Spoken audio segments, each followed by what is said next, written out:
Assalamualaikum warahmatullahi wabarakatuh. A'udzubillahi minasyaitonirrajim. Bismillahirrahmanirrahim.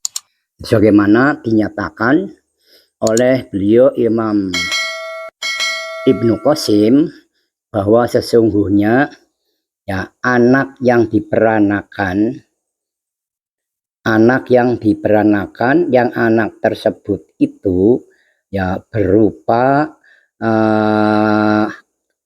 anjing, ya berarti muhalahin, ya yang mengandung hadas berat atau hadas besar. Ya, mutawalad tersebut itu setelah diperanakan ya bisa berucap, bisa ngobrol, dan juga pintar, wa mumayizin dan pintar, wa balagha idata bulughil adami, dan juga sudah batas balik seperti baliknya anak cucu Adam. Walaupun semacam itu, maka tidak ya katakanlah baginya dituntut untuk katakanlah menjalankan ibadah, ya menjalankan ketaatan ya kepada Allah Subhanahu wa taala, ya. Karena ya berupa sekujur tubuh, ya berupa hewan, lebih-lebih hewan mutanah najis, ya seperti celeng atau seperti anjing. Walaupun anjing tersebut itu bisa ngobrol, bisa berkata-kata, bisa berbicara, dan juga tamyiz, ya mumayyiz, bukan tamyiz, mumayyiz, pintar, ya, dan juga sudah masuk batas balik sebagaimana baliknya anak manusia, maka baginya tidak dituntut ya berkewajiban melaksanakan ibadah. Begitu juga apa anak tersebut itu berupa anak manusia, ya juga walaupun bisa berkata-kata, bisa berbicara, dan juga apa itu pintar, ya. Nah itu ya sudah sampai batas masuk baliknya makhluk tersebut, mutawalad tersebut, sebagaimana masuk baliknya manusia anak cucu Adam, ya itu juga hukumnya najis dan juga tidak yukalafu, dalam arti diperdi atau dituntut untuk melaksanakan ibadah. Nah, jadi keduanya diperanakan dari hewan, ya hewan yang keduanya itu ya mengandung ya najis mughaladzah, ya terus mempunyai anak atau anak bukan berupa hewan tapi berupa berbentuk manusia, ya tetap saja itu hukumnya najis dan juga tidak dituntut untuk melaksanakan ibadah, ya karena manakala bersuci atau bertoharohnya itu tidak ada manfaatnya, tidak ada gunanya hidup fiha, karena ya memang lemah, ya karena apa lemahnya karena diperanakan dari hewan keduanya itu hewan yang keduanya juga hewan digolongkan najis mughaladzah, ya.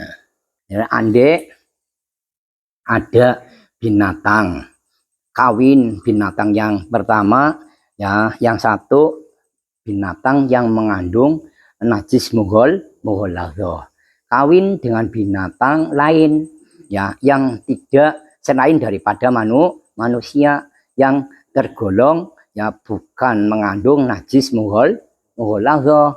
Kayaknya babi kawin karo wedhus, ya babi kawin karo wedhus atau asu kawin karo wedhus umpamane, ya kan siji mughaladzah, sing sijine ora mughaladzah, ya maka anak yang katakan diperanakan dari kedua hewan yang baik bapaknya atau ibunya itu apa jantan atau betina, lo aja nih bapak ibunya ya hewannya jantan dan betinanya itu salah satunya dari hewan yang tergolong najis mughaladzah, yang satunya tidak mengandung bukan hewan dari najis mughalladhah. Lah anaknya itu tetap dihukumi najis, tapi najisnya termasuk makfuun anhu, itu menurut ittifaqon, menurut mufakat para ulama.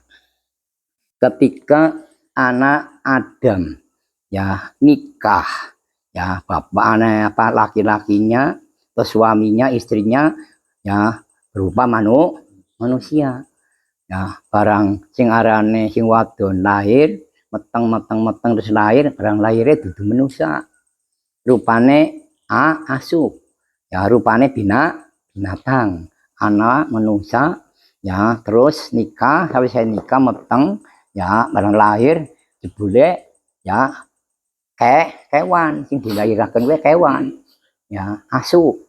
Ya mau kan anak kewan karo kewan mughalladhah lah ane meteng lahirnya lahirnya rupa manusia.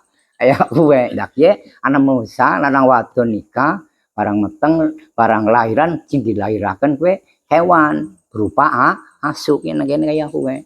Ya berupa asu. Ya. Tapi sawise berupa asu mau fa iza kana yantiku wa yakilu.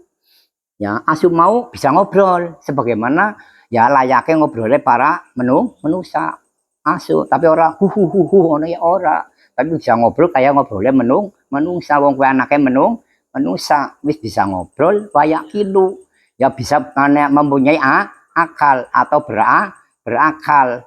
Nah, gimana itu kalau ada seseorang manusia melahirkan binatangnya binatang termasuk najis mughalladhah, dan juga binatang atau anak yang diperanakan berupa binatang tersebut itu ya bisa berbicara sebagaimana umumnya manusia dan juga mempunyai akal, ya mempunyai akal. Lah itu sebagaimana penjelasan sebagian daripada para ulama yukallafu li anamuna atau taklifi al aqdu wa huwa mawjudun fihi. Nah, maka menurut pendapat daripada sebagian para ulama, maka baginya dituntut untuk melaksanakan sebagaimana umumnya manusia. Ya, karena apa? Ya, karena yang punya sebagai dasar pegangan itu adalah di anamunatol taklif al aklu, ya gumantunge. Ya sing arane taklif peperden dalam dituntut, ya tuntutan itu ya mengarah terhadap akal. Yang namanya akal itu kan sarana atau alat yang bisa untuk membedakan mana yang baik, mana yang buruk. Maka li'anna munato taklif al aklu. Ya, sedangkan yang untuk perpegangan ya untuk ini makhluk ya dituntut untuk melakukan suatu ibadah itu yang pertama itu yang buat patokan adalah akal. Ya, apalagi itu mempunyai bisa besar sebagaimana bicaranya pada umumnya manusia dan juga berakal atau mempunyai akal, maka dituntut untuk untuk melaksanakan ibadah sebagaimana layaknya umumnya manusia, ya seperti itu. Ya walaupun umpamanya manusia tersebut anaknya manusia, terus anaknya juga manusia, tapi zawalul akli, hilang ingatan, hilang akalnya, tidak dituntut untuk melaksanakan ibadah edan sih. Ya, ya karena apa? Zawalul akli, hilang akal ya. Mulane di ana munatal takrifi al aklu. Ya, yang buat dasar pegangan ya orang tersebut itu diwajibkan adanya suatu tuntutan wajiban itu karena mempunyai akal. Kalau tidak mempunyai akal ya tidak ada tuntutan, ya walaupun gue berupa manusia anaknya manusia lagi, ya manusia anaknya manusia tapi zawalul akli tidak ada tuntutan, ya itu taklif. Apabila ya ada kambing kawin dengan kambing, wedhus ya umum wedhus kawin karo wedhus, ya kue bandot karo bibitan, ya indukan barang wedhus duwe wedhus bandot karo kawin karo indukane, Nah, karo wedhus wadon ngono, bareng wedhus wadone meteng. Barang meteng gendol, jebul-jebulen, barang lahir pecotot menungsa. Ya, pecotot menungsa. Ya, barang pecotot menungsa akhirnya ya dipiara tetep ya barang gede. Nah, kowe bisa ngucap. Ya bisa ngobrol kayak layaknya atau umumnya menungsa. Terus juga bisa bisa ngobrol, terus bisa mempunyai akal kayak kowe. Wedhus anaknya menungsa dan anaknya menungsa kowe bisa ngobrol, bisa bicara dan juga wayak kilo bisa mempunyai akal ya, bahkan sampai bertumbuh besar ya.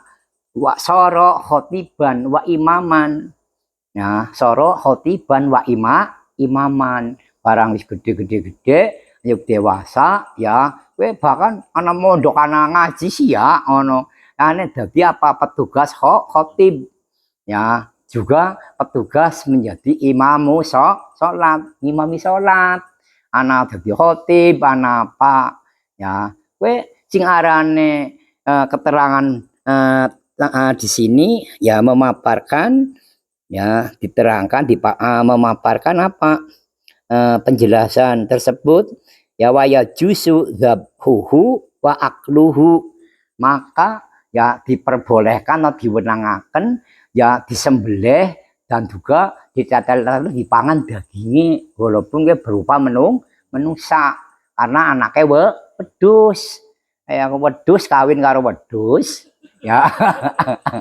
Anaknya rupane menungsa. Menungsa bisa ngobrol, bisa ngucap, juga bisa mempunyai akal. Lah akhirnya wong aran rupa menungsa, wong sing duwe wedhus kuwe ditane miara. Ya gede berang di ngaji aneh apa di anda belajar ngaji, mlebu madrasah, sekolah, ngono nabung berupa menungsa sih. Ya, berupa menungsa barang aja ke beranjak dewasa. Ya, dheweke karena ngajine ya pinter, ya pinter ngono akhirnya jadi petugas khotibul Jum'ah ya, khotibul sholat id bu, sholat apa ya gue ya. Jadi sing arane khotib aneh khutbah, menyampaikan khutbah, dan juga bisa apa itu petugas imam, jadi imam sholat Jumat, sholat fardu sing limang waktu kayak kue waya jusu zabuhu wa akluhu, maka baginya itu diperbolehkan disembelih ya, terus dimakan dagingnya walaupun gue berupa menungsa karena anaknya wedhus kayak gue ya, anak bayi ya. Wedhus terus kawin karo wedhus ya, anaknya rupane menungsa kayak gue. Terus walaupun gue juga beranjak dewasa ya menjadi petugas khotib, juga jadi petugas imam ya, wa yajuzu zabuhu wa akluhu, maka diperbolehkan memotongnya dan memakan dagingnya halal ya gue ya, dagingnya halal. Iki bisane ya walaupun manusia bukan anaknya wedhus ya, anak dudu anaknya menungsa, anaknya wedhus sedang wedhus kan ya halal dipotong dan juga halal diperbolehkan untuk memotongnya dan juga halal memakan dagingnya. Nah, jadi apabila ya ada cempe lanang ya, anaknya dari wedhus kacang, wedhus Jawa, terus nyusu maring celeng wadon atau asu wadon ya, aku pengen dawa ono brek-brek ya jarene asu ki anake nyong ono dia ya bu, jarene babi ya wis sone nyusu terus buat sumono ya, saben dina ya, tiap minggu saben dina sampai berjalan berminggu-minggu, berbulan-bulan, akhirnya cempe mau ya ke depan bertumbuh kembang ya, sing arane rat gede mundak ya, terus rat lemu ya, maka cempe sing nyusu maring babi cempe sing nyusu maring celeng kuwi hukume ora najis, cempene kuwi hukume ora najis walaupun dagingnya nambah gede, nambah lemu, nyusu maring babi, nyusu maring asu. Nah, sampai mau hukumnya tetap ya orang najis ya, walaupun nyusune maring babi atau maring asu. Alal asohi menurut pendapat kang luwih sohe atau pendapat kang luwih sohe. Nah, bahwa sesungguhnya ya semua yang namanya anjing ya itu hukumnya najis illa kalba ahli kafi, kecuali anjingnya ashabul kafi ya, karena fa innahu tahirun wa yadkhulul jannata, karena semua anjingnya dari pada ashabul kafi itu hukumnya suci dan semuanya wa yadkhulul jannata, semuanya bakal masuk ya ke surga atau ke dalam surga ya. Jadi Allah itu menghilangkan ya sifat kenajisannya khusus daripada anjing ahli kahfi ya. Jadi yang keterangan di atas itu tadi, yang namanya sesungguhnya semua anjing itu hukumnya najis kecuali anjingnya ashabul kahfi ya. Anjing-anjing ashabul kahfi itu dalam keadaan ya hukumnya suci dan juga kelak akan masuk suarganya Allah. Nah, di situ timbul pertanyaan ya, timbul pertanyaan, apa memang anjing ashabul kahfi itu diwujudkan oleh Allah Subhanahu wa taala dari penciptaannya itu sudah katakanlah beranak keadaan suci ya, atau salabahu, pendapat yang dua, salabahullahu ya, salabahullahu taala ya, sofan najasa, ataukah ya Allah Subhanahu wa taala itu mengangkat atau menghilangkan sifat-sifat kenajisannya. Nah di sini diterangkan ya, dinyatakan sebagaimana oleh beliau Syekh Imam Al-Bajuri ya, wa dzahirus tsani. Adapun lebih jelasnya itu adalah termasuk pernyataan yang kedua. Apa pernyataan yang kedua? Ya salabahullahu sofan najasa, sofan najasa. Allah mengangkat, menghilangkan ya sifat-sifat kenajisannya anjing ashabul kahfi. Nah itu, ini termasuk juga ya, termasuk faidah ya. Wal mukhafafatu lan utawi najis mukhafafah ya, najis mukhafafah iku bolu sobiyi ya, uyuwe bocah bayi ya, bocah bayi lanang ya, bocah bayi lanang. Wal mukhafafatu bolu sobiyi, jadi yang tergolong najis mukhafafah itu sebagaimana kencingnya bayi laki-laki ya. Jadi selain daripada air kencingnya bayi laki-laki itu mukhafafah ya, tapi sebaliknya kalau bayi perempuan dan juga bayi wandu ya, itu tidak digolongkan mukhafafah ya, najis yang ringan.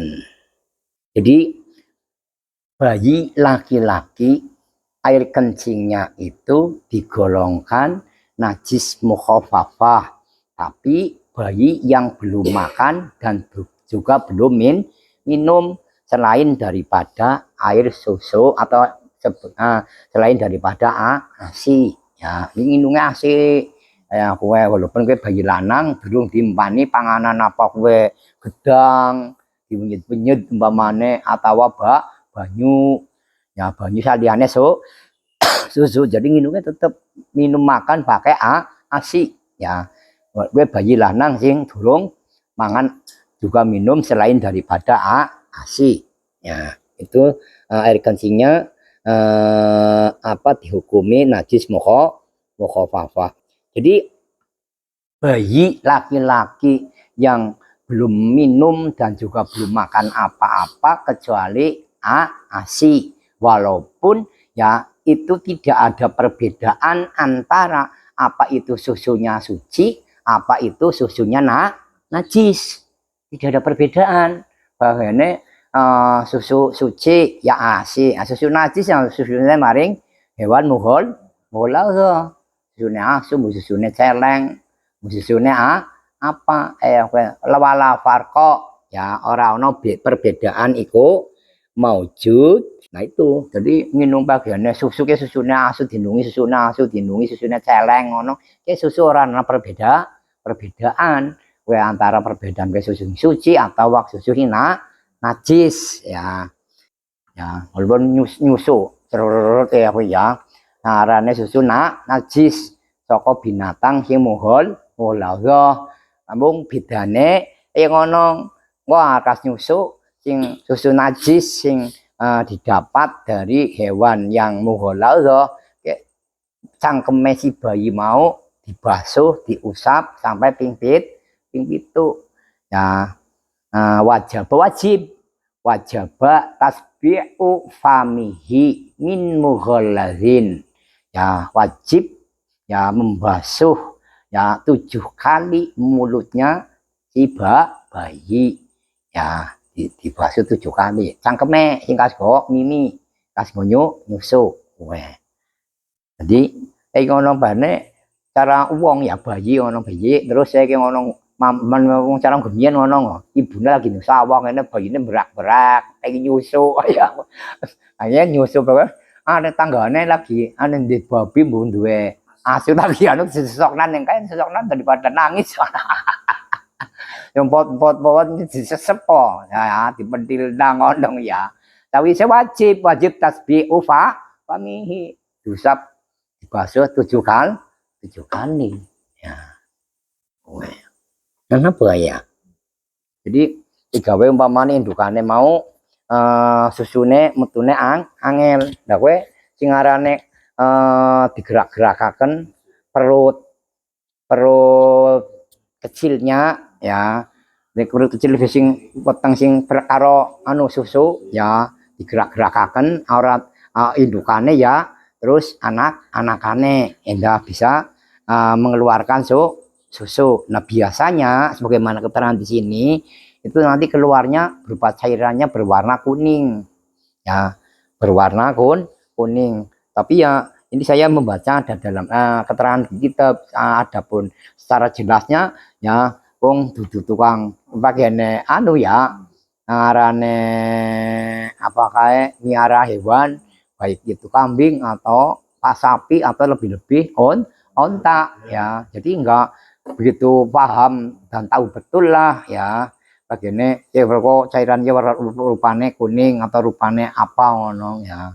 Nah kalau para mujtahid dan juga para musonef kan itu meneliti ya sebelum ngarang ya menulis kitab itu kesana kemari itu meneliti, mengadakan suatu penelitian langsung ya, jadi paham ya penelitian langsung nanya-nanya terhadap si apa pemelihara hewan apa itu kambing atau itu sapi atau unta. Nah, itu kan mengadakan kalau istilah sekarang itu mengadakan apa itu ya, jadi kan kalau dulu penelitian orang dulu ya belum ada dokter, adanya tabib atau tobib ya, itu dengan cara kayak tradisional atau apa ya, itu dengan menggosok-gosokkan memakai korma di atau nyetaki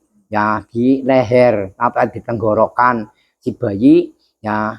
Nah itu pada saat itu ya, karena ya berlaku seperti itu ya, karena apa bisa faidahnya manfaatnya bisa mengeluarkan angin yang dari perut bayi ya.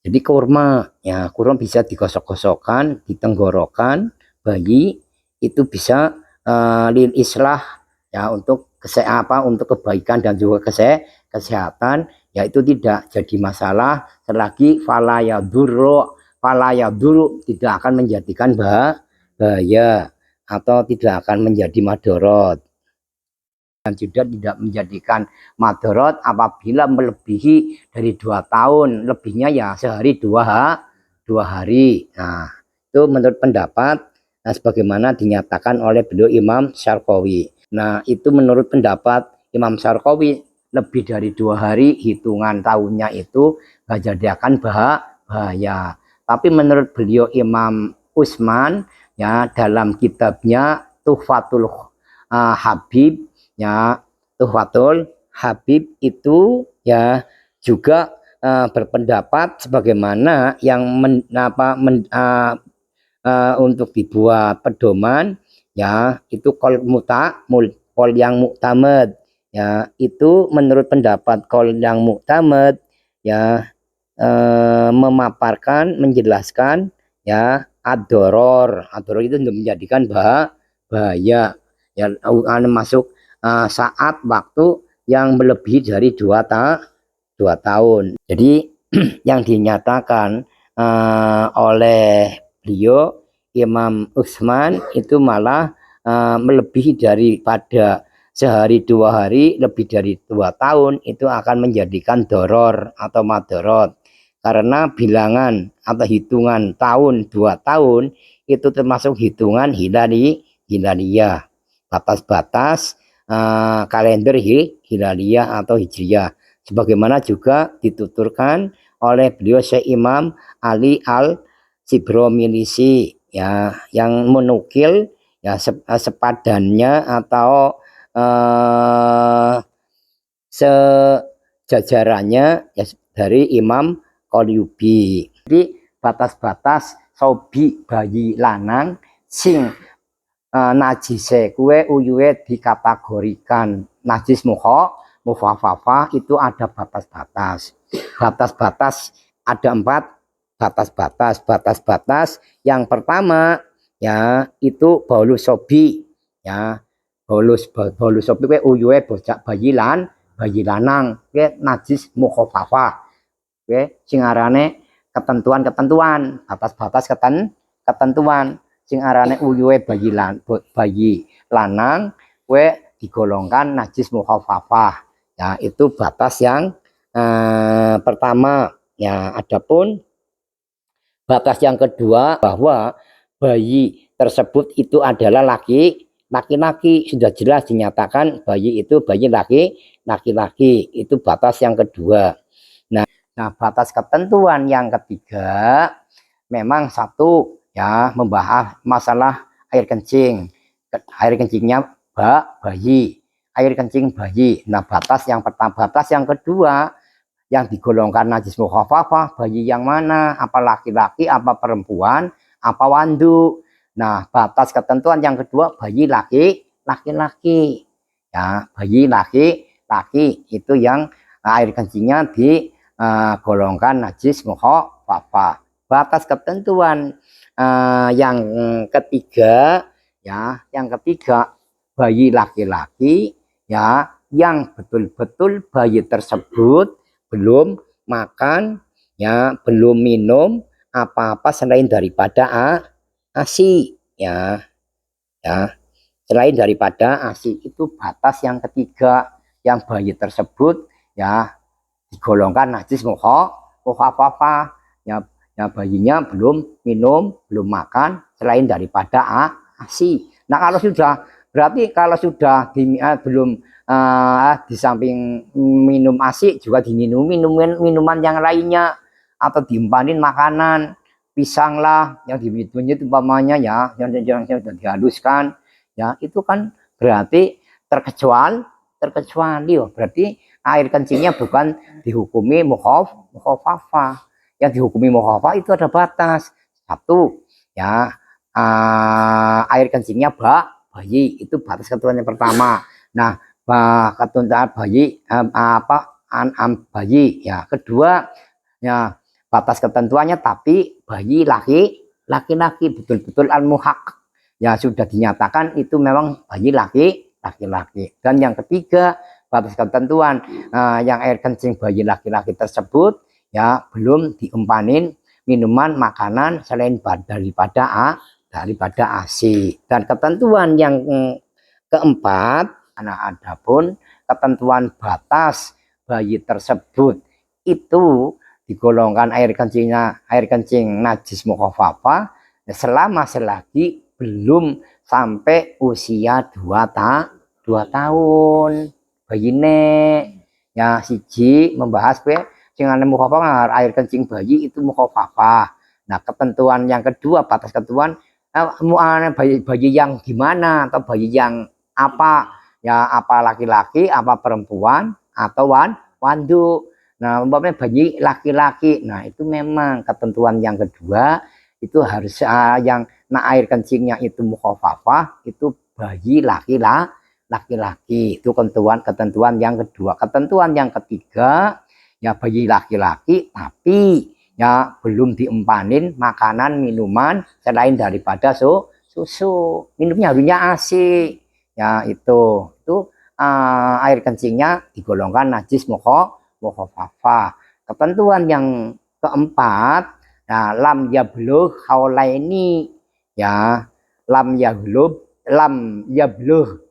al haulaini ya, bayi tersebut ya belum sampai usia umur 2 tahun. Kalau umpamanya sudah melebihi, baru bayi laki-laki melebihi dari 2 tahun ya sudah bukan digolongkan najis mukhafafah lagi.